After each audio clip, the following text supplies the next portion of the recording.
How many of y'all fired up to be here tonight? Somebody say, yeah.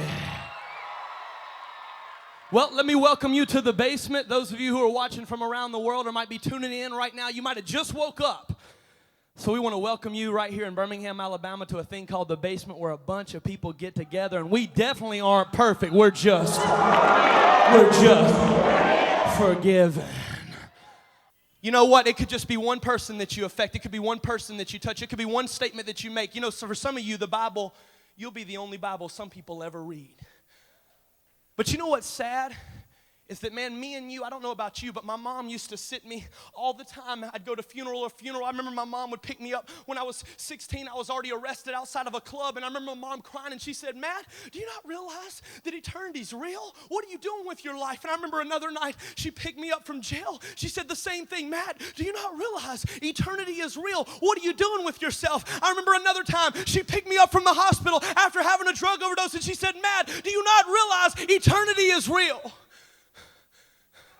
And she would say this to me, and I remember the last time I was standing in the basement of my house, and I remember my mom and dad looking at me. My mom said it one more time, and she said, Matt, do you not understand that eternity is real? And you know what? My mom used to ask me all the time. She would ask me, and I'm going to ask you the same question. My mom would ask me, she would say, Matt, would more people hear about Jesus through a pastor at your funeral than they would hear from your mouth? Is it going to take a funeral for people to come to know him? Are you going to do what God's called you to do?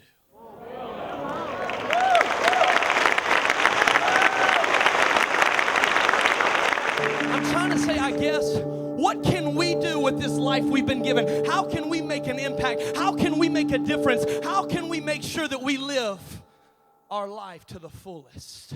And you know what? I don't know about you, but I don't want to be somebody who lives without a purpose. You say, what do you mean when you say a purpose, Matt? Well, I'm talking about in Jeremiah 29:11 where God says, for I know the plans I have for you. Plans to give you a hope. Plans to give you a future, not to harm you, but to do good for you. I've got big plans, God says.